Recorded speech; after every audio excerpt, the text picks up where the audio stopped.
percaya Anda dan saya pagi hari ini, ya Anda percaya bahwa Anda adalah anak-anak raja. Kalau kita sebagai anak raja, berarti kita harus tahu apa yang merupakan kehendak daripada raja kita atau Tuhan kita. Untuk itu firman Tuhan pagi hari ini saya mengangkat satu tema, membuka asal usul daripada iblis atau setan. Saudara, saya mengatakan ini rahasia setan ditelanjangi. Jadi ada yang mendengarkan firman, jangan mendengarkan firman ini, harus menaruh perhatian sungguh-sungguh. Saya mendapat kerangka pelajaran tentang asal usul daripada setan atau iblis ini, saudara. Karena kita lihat banyak spekulasi atau pertanyaan-pertanyaan tentang wujud daripada setan itu seperti apa. Pertanyaan itu pun mungkin timbul dalam hati kita sebagai anak-anak Tuhan. Kita tidak tahu wujud daripada setan atau iblis itu seperti apa. Ya. Banyak orang berpendapat atau sebagian orang berpendapat bahwa iblis atau setan itu adalah sesuatu yang mengerikan atau seekor binatang yang sangat menakutkan atau menyeramkan bagi setiap kehidupan orang-orang yang ingin mendengar, mengetahui tentang pribadi atau asal usul daripada setan. Nah, oleh sebab itu Bapak Ibu saudara-saudaraku, kita buka dalam kitab 1 Petrus pasal 5 ayat yang ke-8. Satu ayat saja begitu. Sadarlah dan berjaga-jagalah, lawanmu si iblis berjalan keliling sama seperti singa yang mengaum-ngaum dan mencari orang yang dapat ditelannya. Saudara, kita lihat Petrus ini seorang rasul yang dipakai oleh Tuhan. Dia memberikan atau menggambarkan bahwa iblis atau setan itu sama seperti singa yang berjalan keliling atau singa yang sedang mengaum-aum untuk mencari orang yang dapat ditelannya. Dari ayat ini saudara, kita bisa simpulkan bahwa sampai dengan saat ini setan tidak pernah tertidur, iblis itu tidak pernah terlelap, iblis itu tidak pernah beristirahat, tapi dia bekerja secara maraton dari hari ke hari, dari jam ke jam, dari menit ke menit, bahkan dari tahun ke tahun. Untuk apa? Untuk mencari mangsanya.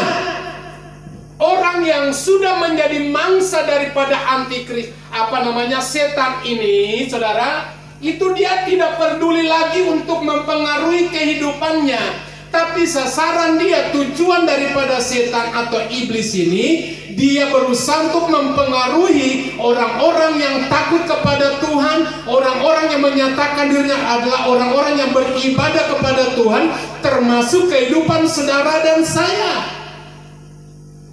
Dia mencari peluang dan kesempatan untuk dia menelan hidup-hidup. Kata menelan di sini saudara, itu berarti dia berupaya untuk menguasai hati kita, menguasai pikiran kita, menguasai seluruh tindak laku kehidupan kita, baik dalam rumah tangga kita maupun secara universal yang ada di luar-luar sana, saudara. Nah, saudara, tadi firman Tuhan berkata dalam kalimat awalnya, sadarlah dan berjaga-jagalah. Saudara, kita sebagai anak Tuhan bukan berarti bahwa kita berleha-leha.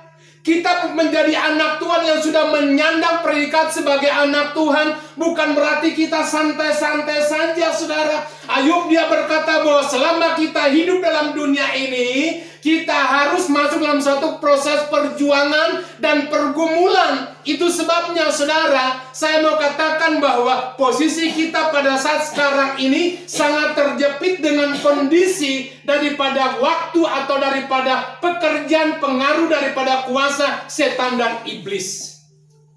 Itu sebabnya, saudaraku, kita harus percaya, kita harus antisipasi, kita harus punya sikap yang positif, Jangan kita lemah, jangan kita tertidur, jangan kita malas, jangan kita masa bodoh dalam kehidupan kita.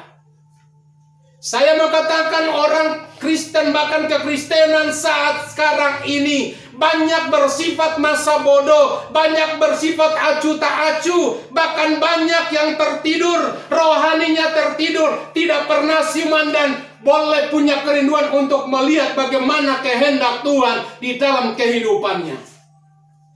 Saudara, itu sebabnya Bapak Ibu Saudaraku, tadi saya katakan dari ayat ini kita bisa simpulkan bahwa iblis tidak pernah beristirahat selama dari awal kejadian dunia sampai pada akhirnya dia masuk kepada jurang kebinasaan.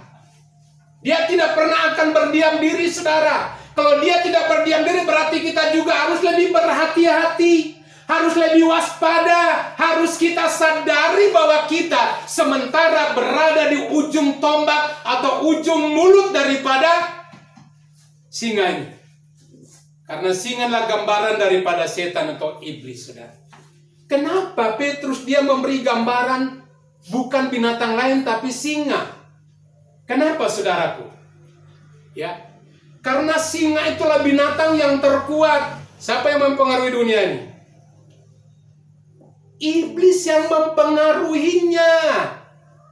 Buktinya apa iblis mempengaruhinya? Kalau kita lihat, saudara, di antara miliaran orang di dalam dunia ini, hanya sedikit orang yang hidup sesuai dengan kehendak Tuhan. Amin.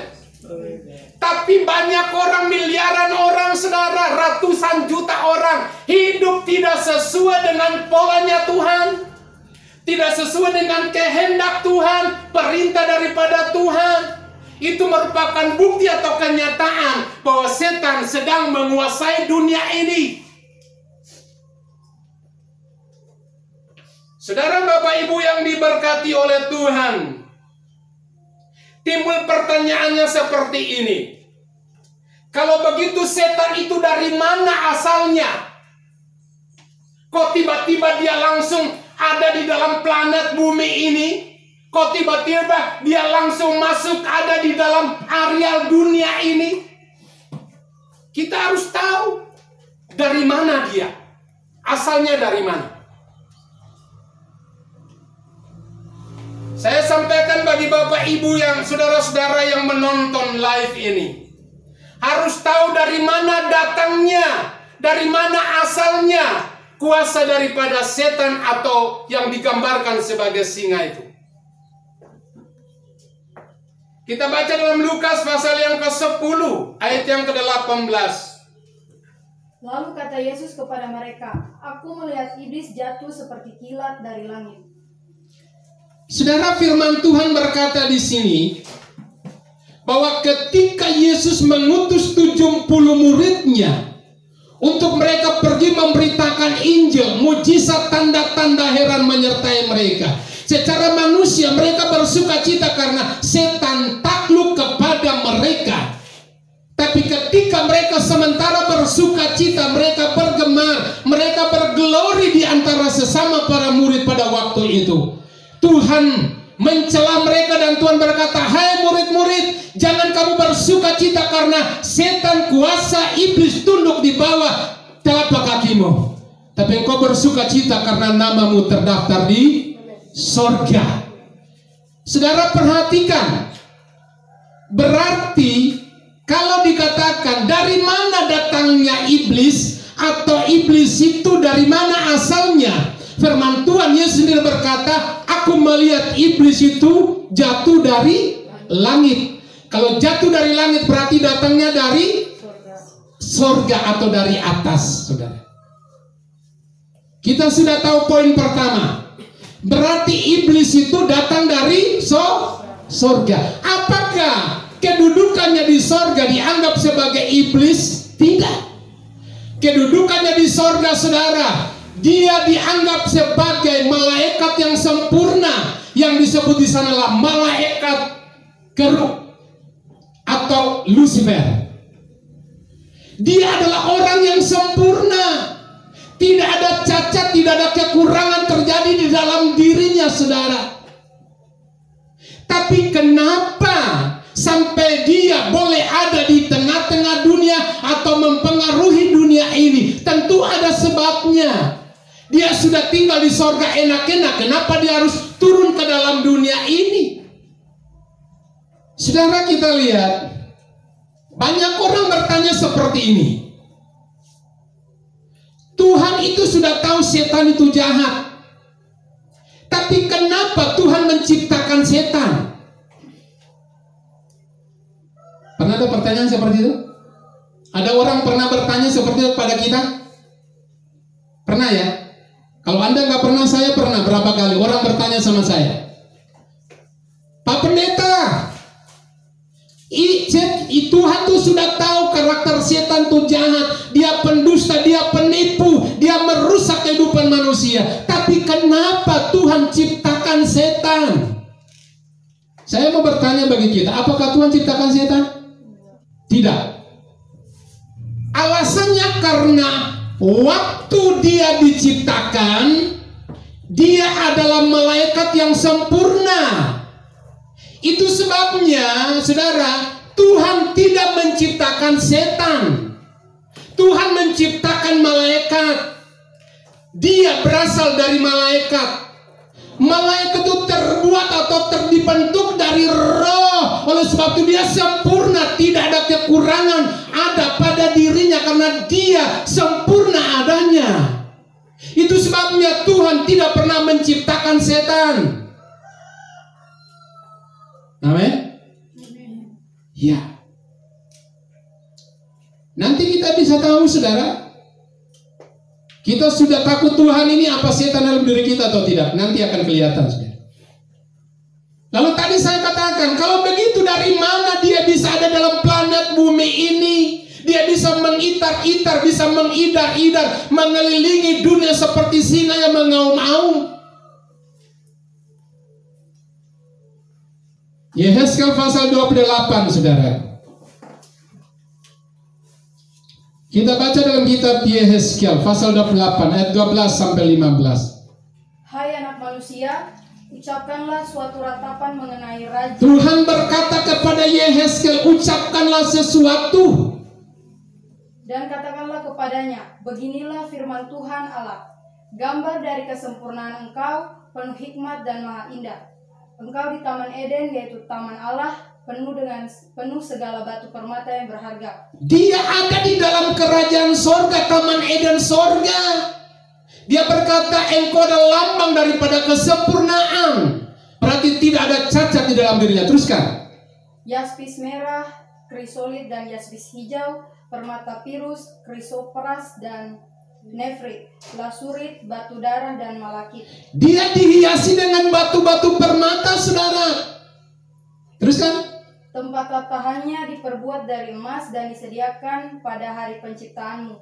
Kuberikan tempatmu dekat kerub yang berjaga, di gunung kudus Allah engkau berada dan berjalan-jalan di tengah batu-batu yang bercahaya. Saudara perhatikan baik, tidak tanggung-tanggung Tuhan memberikan tempat atau posisi yang terbaik kepada malaikat Lucifer atau malaikat kerub yang tadi. Dia ditempatkan ya di atas kerub. Ya. Coba baca kembali ayat itu. Engkau tak bercela di dalam tingkah lakumu dari penciptaanmu sampai terdapat kecurangan padamu. Engkau tidak bercela di dalam tingkah lakumu sejak hari penciptaanmu sampai terdapat kecurangan di dalam dirimu. Jadi dari awal dia sempurna, dia tidak bercacat, tapi akhir perjalanan kehidupannya dia melayani Tuhan di sorga, maka terdapat kecurangan di dalam dirinya. Kecurangannya apa? Yehezkel pasal yang ke-28 ayat 17. Kita lihat kecurangannya. Engkau sombong karena kecantikanmu, hikmatmu kau musnahkan demi semarakmu, ke bumi kau kulempar, kepada raja-raja engkau kuserahkan menjadi tontonan bagi matanya. Puji Tuhan. Saya mau bertanya bagi saudara, malaikat itu perempuan atau laki-laki? Tapi saya mau katakan saudara, bahwa dari awal ya proses penciptaan malaikat atau yang mendampingi Allah dalam susunan atau tata kerajaan Allah, itu adalah malaikat perempuan tidak bisa berperang. Betul? Perempuan tidak bisa berperang. Yang berperang itu adalah laki-laki yang punya kekuatan. Anda perempuan diutus ke medan peperangan, musuh baru angkat senjata, Anda sudah menangis dan takut.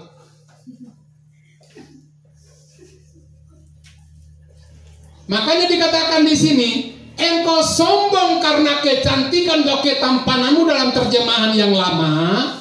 Dikatakan engkau sombong karena ketampananmu, hikmatmu, saudara. Hikmat ini lebih daripada hikmat Daniel.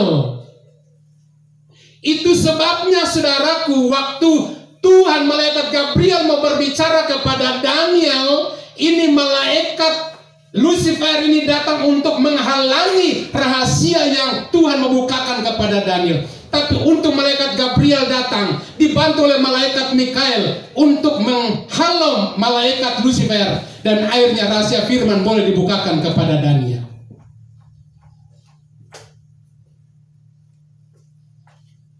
Saudaraku yang diberkati Tuhan, engkau sombong karena kecantikanmu, hikmatmu, kau musnahkan demi semarakmu, saudara.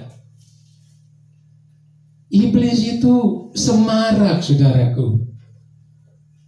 Kenapa sama saya bisa katakan, dan Anda bisa lihat dalam event-event atau musik-musik dunia, ketika dia bernyanyi naik panggung, semaraknya luar biasa, saudara. Itu musik dunia. Itu menunjukkan, membuktikan bahwa setan atau iblis itu dia penuh semarak. Ya, di antara kita yang hadir di sini, saudara, saya lihat ada semarak Tuhan dalam diri Anda masing-masing.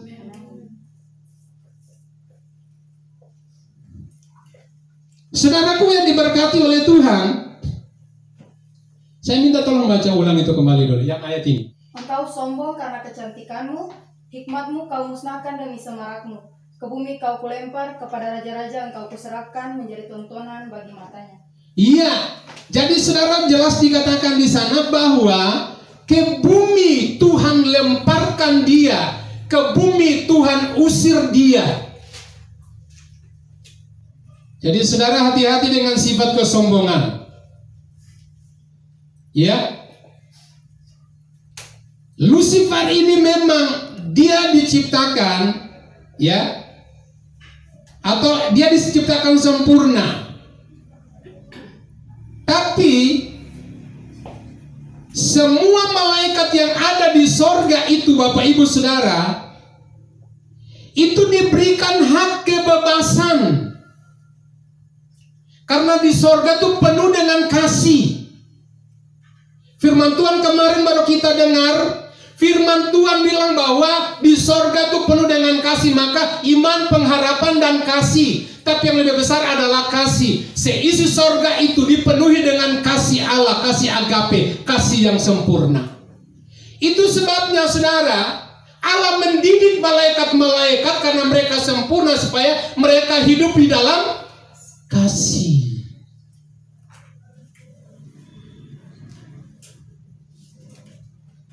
Saudara, kita lihat Tuhan berikan hak bebas kepada para malaikat untuk menentukan.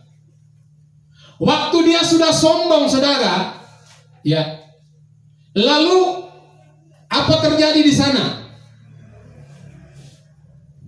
Jadi Lucifer ini, saudara, malaikat kerup ini, karena diberikan kebebasan untuk memilih. Kasih itu diberikan kebebasan memilih. Kasih tidak pernah, saudara, tidak pernah menekan orang harus begini dan harus begitu. Itu bukan kasih. Tapi kasih memberikan kebebasan kepada orang untuk memilih sesuai dengan hati nuraninya. Malaikat Lucifer diberikan kebebasan untuk dia memilih.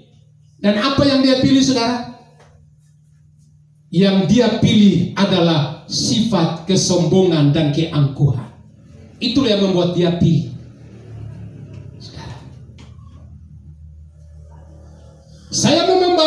saudara-saudara, untuk kita melihat. Jadi karena pilihan yang diambil oleh Lucifer inilah yang membuat dia menjadi tinggi hati, membuat dia jadi sombong dan angkuh. Saudara, padahal dia tidak tahu bahwa ini pilihan dia akan membawa dia kepada kejatuhan. Saudara, kadang kita diperhadapkan dengan pilihan yang sulit. Kalau kita salah pilih, salah juga perjalanan kehidupan kita. Malaikat Lucifer, dia salah memilih. Dia memilih karakter atau sifat kesombongan itu. Kita lihat Bapak Ibu saudara-saudaraku, langkah yang pertama orang mengalami kejatuhan. Langkah pertama adalah sombong. Kalau dia tidak bisa mengendalikan kesombongannya, maka akan meningkat jadi mementingkan diri sendiri atau egois. Bukankah ini yang dialami oleh gereja Tuhan, orang-orang percaya di zaman akhir ini? Maunya hidup untuk dirinya sendiri. Orang yang hidup untuk dirinya sendiri adalah orang yang egois, dan orang itu adalah merupakan mangsa daripada singa yang sedang berjalan mau mencari orang yang dapat ditelannya. Ini bukan masanya bagi kita untuk kita hidup egois, nggak ada. Yesus kalau hidup egois, saudara, hidup untuk kepentingan diri sendiri, maka keselamatan tidak akan terjadi kepada bangsa-bangsa di tengah-tengah dunia ini. Saudara, jangan kita egois. Asal saya, orang lain tidak. Sifat egois ini adalah tabiat daripada Lucifer. Sesudah sifat egois, saudara, dia melahirkan apa? Dia melahirkan cemburu. Sifat cemburu kadangkala ada dalam kehidupan kekristenan orang-orang percaya. Cemburu gak mau lihat orang lain naik lebih dari hidupnya. Itu adalah karakter daripada setan. Kita lihat kalau orang lain dipakai lebih dari kita harus bersyukur karena Tuhan sedang mempromosikan hidupnya. Tuhan sedang mengangkat kehidupannya untuk kemuliaan dan kebesaran nama Tuhan. Saudara Bapak Ibu, sesudah cemburu kalau tidak bisa mengendalikan, maka terciptalah iri hati. Iri hati ini tingkatannya lebih tinggi daripada cemburu, saudara. Apakah selama kita iri hati? Tadi saya katakan bahwa nanti kita akan tahu sifat setan ada dalam diri kita atau tidak. Karakter setan ada pada kita atau tidak. Yang paling menonjol adalah di dalam nikah dalam rumah tangga. Kadang-kadang suami merasa dia diri kepala, dia egois terhadap keluarga, istri, bahkan anak-anaknya. Keputusannya, komitmennya, itu sudah tidak boleh diganggu-gugat. Itu pola yang salah. Kadang-kadang istri pun demikian. Ini terjadi dalam rumah tangga kekristenan di akhir zaman ini. Kadang kita tidak menyadari akan hal itu, saudara.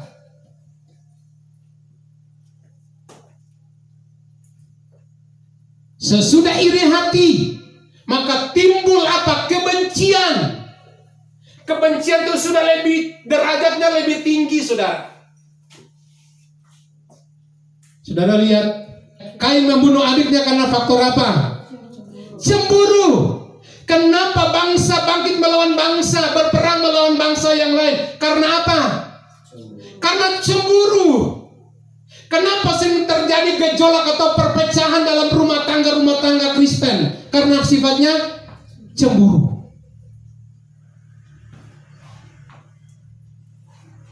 Saudaraku yang diberkati Tuhan, saya berharap pengajaran ini disalurkan, dibawakan kepada orang lain.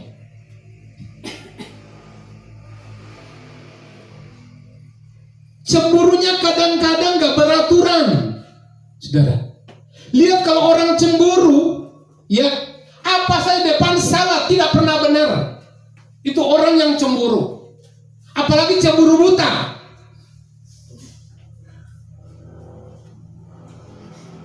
Suami tidak melakukan ini, tapi dia menuduh suaminya, engkau melakukannya, kamu melakukannya. Jadi seolah-olah dia menjadi seorang diktator untuk menuduh suaminya. Dan sebaliknya, suami juga menuduh istrinya kalau istrinya berjalan dengan laki-laki lain, padahal sebetulnya tidak ada apa-apa, tapi dia mulai cemburu. Saudara, kalau perempuan cemburu itu masih lemah lembut. Kalau laki-laki cemburu kasar, saudara. Laki-laki cemburu itu tangan jalan, kaki jalan.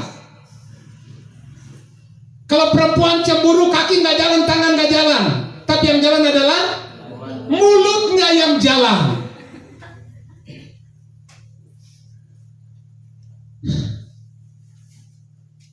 Tapi terus saudara, terus mau ngoceh dari pagi sampai malam itu urusan saudara, bukan urusan saya. Urusan saya cuma saya sampaikan akan nasihat daripada firman Tuhan.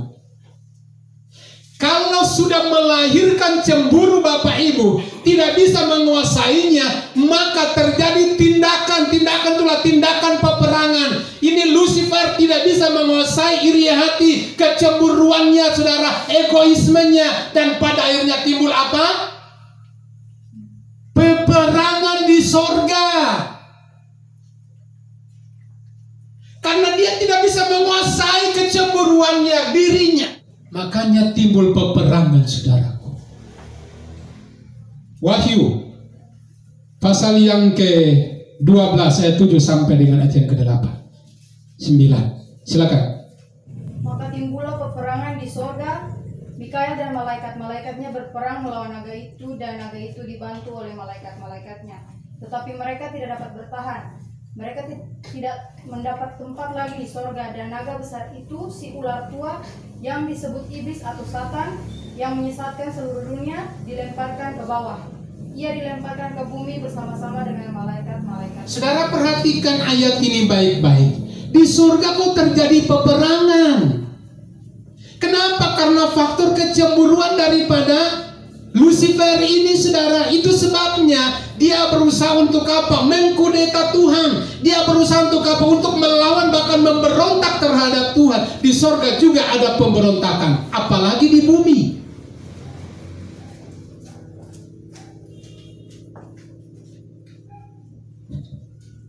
Amin. Amin. Di sorga terjadi peperangan, saudara, apalagi di bumi.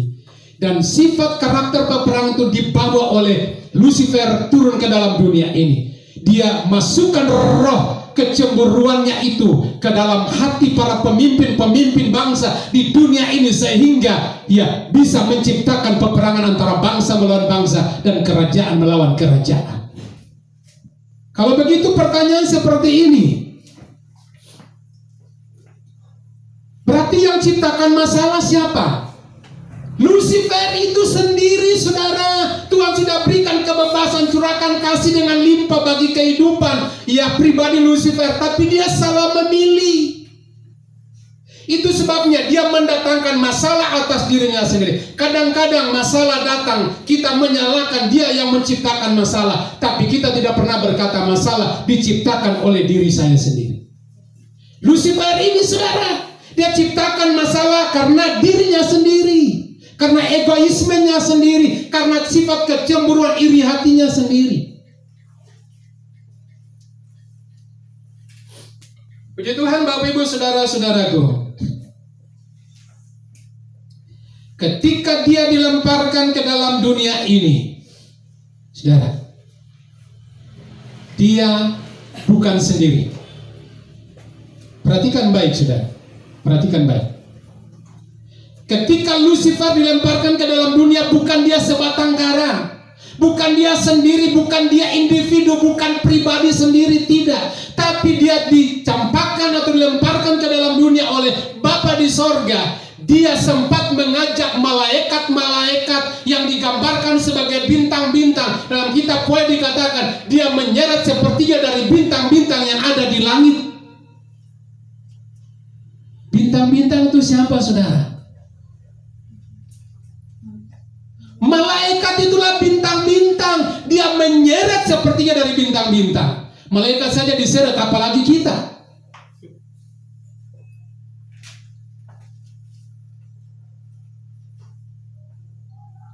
Coba kita baca dalam kitab pasal 12 tadi, ayat 7.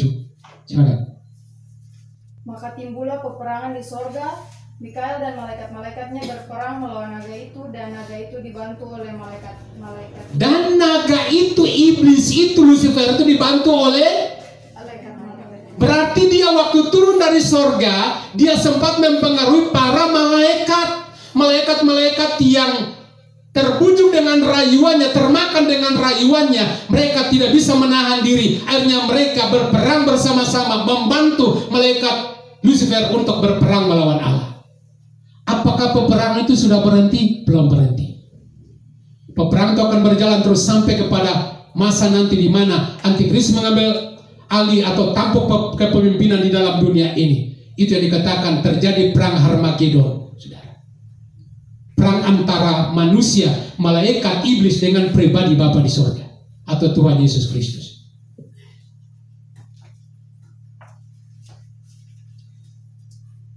Ayat yang keempat dari pasal 12. Perhatikan baik-baik. Ya.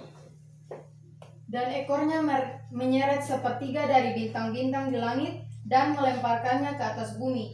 Ada yang menafsirkan bahwa seperti dari bintang-bintangnya anak-anak Tuhan. Saya katakan tidak, silakan duduk. Bukan anak-anak Tuhan karena posisi bintang-bintang ini ada di langit atau di surga. Jadi bukan anak-anak manusia seperti kita. Tapi itu bicara soal malaikat-malaikat yang digambarkan sebagai bintang-bintang di surga. Dia berkata di sana, saudara, bahwa dan ekornya menyeret sepertiga dari bintang-bintang di langit. Bukan di bumi, tapi di langit. Saudara ada di mana? Malaikat ada di mana? Di langit atau di surga. Saudaraku, ekor daripada naga itu berbicara tentang pengajaran-pengajaran palsu, ya, yang mempengaruhi orang-orang percaya. Ekornya sampai saat ini, saudara, kekuatan naga itu terdapat di ekor. Dia kalau pukul dengan ekor pasti jatuh. Ekornya menyeret sepertiga dari bintang-bintang di langit. Malaikat diberikan kuasa saja bisa jatuh, terpengaruh oleh rayuan daripada Lucifer. Apalagi kita, manusia kalau dirayu dengan uang 100.000 saja, saudara, pasti ikut rayuan setan. Dan saat sekarang ini saya mau kasih tahu, ekor daripada naga itu sementara bekerja keras dengan pengajaran palsunya untuk mempengaruhi gereja-gereja Tuhan. Gereja yang tidak punya pengajaran yang benar, punya pengajaran yang tepat, maka dia akan terkecoh, akan terbawa oleh rayuan daripada ekor naga ini. Karena itu bicara soal nabi-nabi palsu, saudara. Saudara, nabi-nabi palsu lebih senang melakukan mujizat-mujizat. Saya mau katakan, saudara, jangan kita terlalu terfokus dengan mujizat. Mujizat itu setan juga bisa bikin mujizat. Setan itu bisa turunkan api dari langit. Saya lihat orang Kristen sekarang ini, saudara, saya mau katakan terlalu terlena dengan mujizat. Pendeta satu lakukan mujizat, semua buyar ke sana. Ya, pendeta satu dia sementara dia sementara naik daun, dia bisa menyembuhkan orang sakit, semua orang sakit, bahkan orang yang tidak sakit pun lari ke sana. Saya mau katakan, saudara, jangan kita tergiur dengan mujizat, jangan kita terpaku dengan mujizat, karena setan juga bisa bikin mujizat.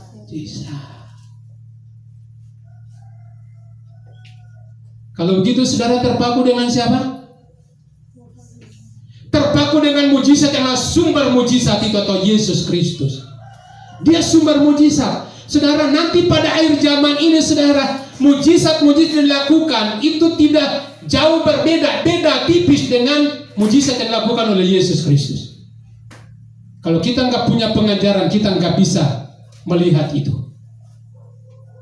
Makanya gereja-gereja Tuhan harus punya pengajaran. Yang tidak punya pengajaran, mari ada waktu, masih ada kesempatan bagi kita berlari dan mencari pengajaran firman Allah.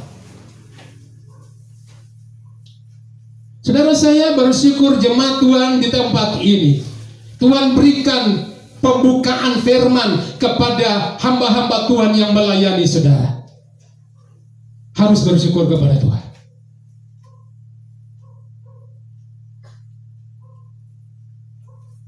Saudara, kalau kita perhatikan gerak-gerik daripada Lucifer ini, berarti Lucifer ini punya keunggulan lebih dari Tuhan.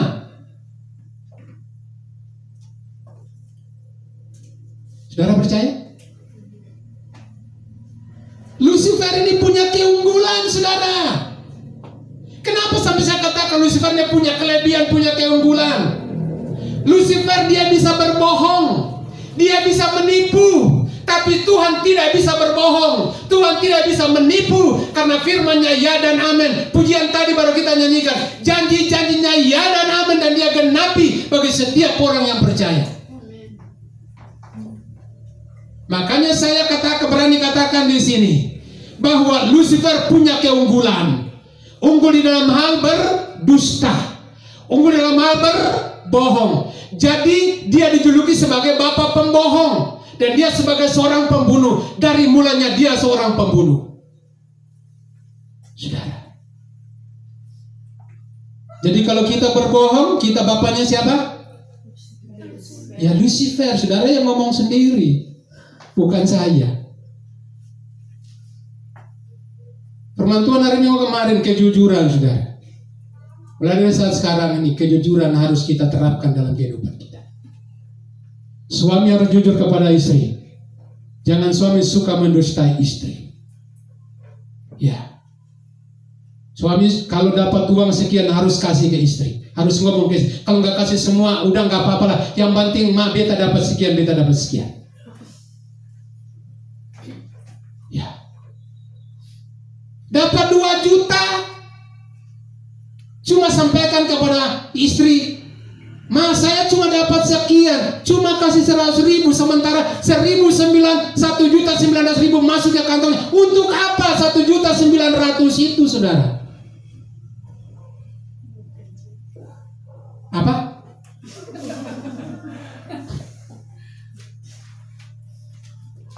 Iya. Hari ini Tuhan bikin pembersihan dalam hidup kita.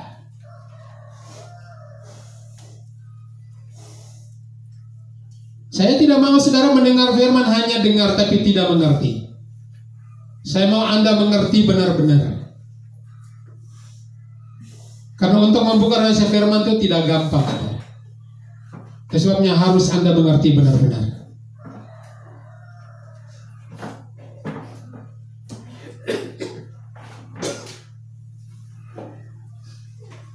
Makanya saudara, saya perhatikan, kalau saya nonton di YouTube saudara, saya memperhatikan ya, banyak orang-orang dari Kedar saudara, banyak mengaminkan bahwa Alkitab atau firman Tuhan itu adalah buku yang sempurna.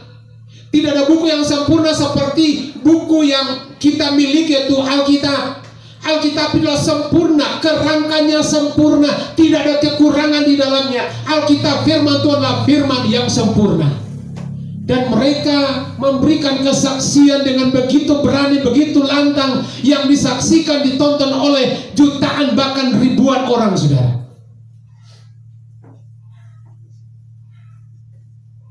Saudaraku yang diberkati oleh Tuhan, kita lihat di sini. Jadi timbul satu pertanyaan seperti ini. Kenapa Tuhan tidak langsung membinasakan dia saja? Kalau dia sudah berontak terhadap Tuhan, sudah melawan Tuhan, sudah berperang melawan Tuhan, kenapa Tuhan cuma tendang dia ke dunia saja? Kenapa Tuhan tidak membinasakan dia? Kalau Tuhan membinasakan dia, berarti Tuhan bukan sumber kasih. Firman Tuhan kemarin sore kita dengar, Tuhan itu adalah sumber kasih, saudara. Jadi seseorang yang salah, Seseorang yang berdosa, Tuhan tidak langsung memvonis, bahkan menghukum, membunuh, membinasakan orang itu. Tapi Tuhan berikan kebebasan. Untuk apa? Untuk dia sadari kehidupannya dia dapat Tuhan. Karena Tuhan sumber kasih, oleh sebab itu Tuhan tidak bisa membinasakan iblis karena waktunya belum sampai. Saudara, saya mau bertanya kepada Bapak Ibu Saudara sekalian. Sepanjang saudara memeriksa mendengarkan Alkitab, khususnya kepada para hamba Tuhan, ada ayat firman Tuhan yang mengatakan iblis itu pernah mati? Iblis tidak pernah mati. Iblis hanya dipenjarakan di dalam lubang yang tidak terduga dalamnya. Kemudian iblis dilemparkan ke neraka dan di sana disiksa siang dan malam. Berarti iblis mati enggak? Iblis tidak mati, saudara. Itu sebabnya Allah tidak mau membinasakan iblis ini. Allah tidak mau membunuh iblis ini. Allah tidak mau. Karena itu nanti ujung-ujungnya, endingnya, saudara, iblis akan disiksa dalam api neraka yang kekal. Siang dan malam. Dia tidak mati.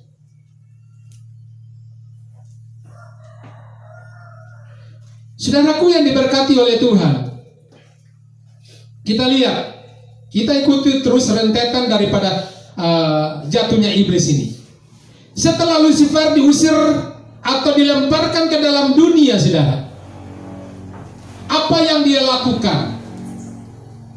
Dia berjumpa dengan siapa? Waktu iblis dicampakkan ke bumi, orang pertama yang dia jumpai adalah Adam dan Hawa yang ditempatkan di Taman Eden. Ketika dia melihat Adam dan Hawa, maka dia tahu bahwa di dalam diri Adam dan Hawa ada kebebasan yang Tuhan berikan dalam kehidupan mereka. Sama seperti malaikat-malaikat yang ada di sorga. Tuhan berikan kebebasan kepada mereka. Maka Adam dan Hawa pun Tuhan berikan kebebasan kepada mereka di Taman Eden. Dia melihat kebebasan itu ada di dalam diri Adam dan Hawa. Itu sebabnya dia datang dengan cara menipu Adam atau menipu Hawa.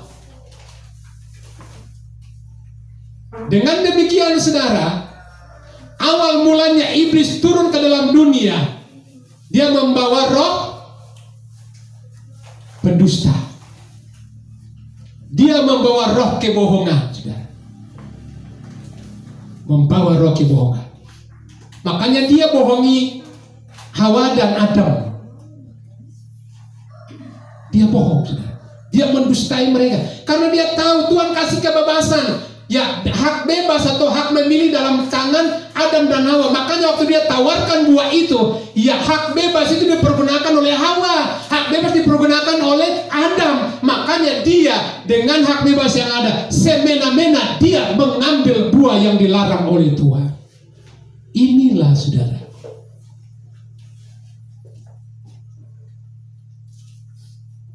ini asal usul daripada setan atau iblis.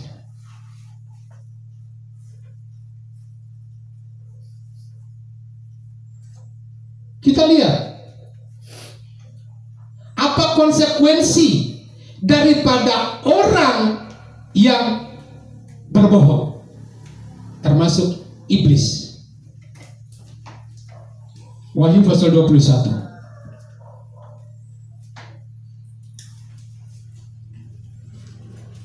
Ayat yang ke-8. Silakan. Tetapi orang-orang penakut, orang-orang yang tidak percaya, orang-orang keji, orang-orang pembunuh, orang-orang sundal, tukang-tukang sihir, penyembah-penyembah berhala, dan semua pendusta, mereka akan mendapat bagian mereka di dalam lautan yang menyala-nyala oleh api dan belerang.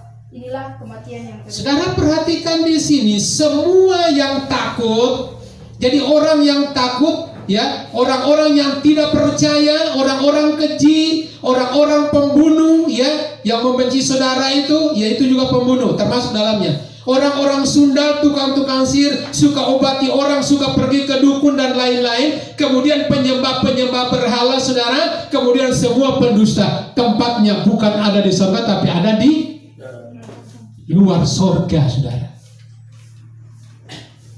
Saudara tahu ada di luar surga. Di luar surga itu ada di mana? Api dan belerang, neraka. Yang kita takutkan adalah kematian yang kedua ini, saudara. Kematian yang kedua ini adalah api dan belerang. Yang dimaksudkan kematian di sini bukan mati secara tubuh, tidak. Tapi yang dimaksudkan kematian di sini, saudara, itu akan disiksa seperti orang yang mati di dalam lautan api dan belerang. Bapak Ibu Saudara yang diberkati oleh Tuhan, mari firman Tuhan pagi hari ini sudah disampaikan kepada kita. Mari kita responi baik-baik. Mari kita cerna firman ini secara sungguh-sungguh, supaya kita bisa tahu bahwa asal usul setan itu sampai dengan saat ini dia masih ada di tengah-tengah dunia ini. Dia sedang mempengaruhi dunia ini. Dan sebabnya dia tahu waktunya sudah sangat singkat untuk dia akan masuk dalam penghukuman yang kekal. Oleh sebab itu dia tidak segan-segan, dia tidak beristirahat, tidak pernah tertidur, tapi dia bekerja maraton untuk membawa sebanyak mungkin orang-orang termasuk juga orang-orang pilihan, bahkan orang-orang yang percaya dan takut kepada Tuhan. Tidak ada satu kekuatan yang bisa membuat kita bertahan menghadapi pekerjaan daripada si singa yang sedang mengaum-aum. Hanya orang yang sungguh-sungguh berpegang kepada pengajaran yang sehat, pengajaran yang benar, itulah yang mereka bertahan dan tetap dibela oleh Tuhan sampai kapanpun. Kita harus sadar sungguh-sungguh di hadapan Tuhan, setan sedang bekerja. Kalau kita nggak sadar, kita gampang dicaplok oleh setan. Tapi ketika kita sadar, maka kita pasti berjaga-jaga di dalam kehidupan kita.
Sungguh-sungguh percaya